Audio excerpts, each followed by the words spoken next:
अरे साहब, आपने मेरा जीवन बदल दिया। एकदम पैर छूने लगे। मैंने बोला ऐसा क्यों कर रहे हो? आपके कारण इसलिए पैर छू रहा हूँ, फुकट में नहीं छू रहा हूँ। जो बात मैं अक्सर बहुत बार कहता हूँ कि American president John F Kennedy कहते थे कि American roads are not good because America is rich, but America is rich because American roads are good. और प्रॉस्पेरिटी आती है। छोटा सा उदाहरण है आपका, दिल्ली में द्वारका एक्सप्रेस हाईवे बना, ये रोड हमारा नहीं था, हमारे गले में लटका।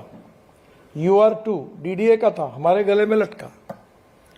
और ये रोड बनाते समय मुझे जब बोला कि भाई 25-30 किलोमीटर का रोड है, मुख्यमंत्री जी ने भाषण में कहा, तो मुझे लगा, मैंने मन में बैठते हुए कि 10 करोड़ भी पकड़ो तो 200 करोड़ हो गए, 200-250 करोड़ का हो जाएगा।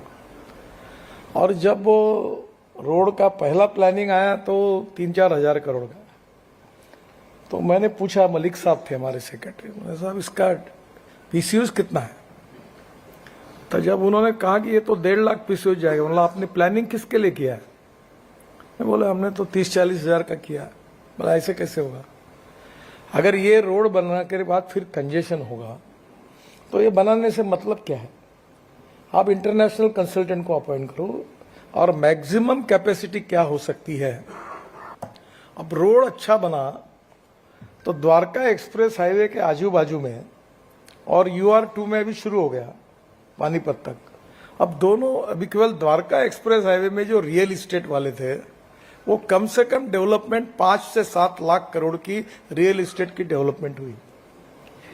और मुझे याद है कि मुझे हवाई जहाज में एक मिला, तो बिजनेस क्लास में मैं बैठा था, मेरे पीछे बैठे थे, वो कह रहे थे साहब आपने मेरा जीवन बदल दिया। एकदम पैर छूने लगे। मैंने बोला ऐसा क्यों कर रहे हो? बोले मैं तो NCLT में गया था। बोले मेरे पास 60 एकड़ जमीन थी, आधी बिल्डिंगें खड़ी की थी, रोड ही नहीं था और मैं डूब गया था। आपने रोड क्या बना दिया साहब? बोले आज 5,000 करोड़ का आदमी बना हूं आपके कारण, इसलिए पैर छू रहा हूं, फुकट में नहीं छू रहा हूं। अब ये 1 करोड़ बनने के बाद कितनी बिल्डिंगें बनी, कितने लग्जरी फ्लैट बने, कितना कंस्ट्रक्शन हुआ, कितना रोजगार क्रिएट हुआ, GST कितना राज्य सरकार को, भारत सरकार को मिला, इकोनॉमी में कितना उसका मल्टीप्लाई हुआ होगा, आप देखिए। क्योंकि इंफ्रास्ट्रक्चर में जब 1 रुपया खर्चा होता है तो 3 रुपया इकोनॉमी में उसका फायदा होता है। तो पहली बात तो ये प्रॉस्पेरिटी रोड से आएगी।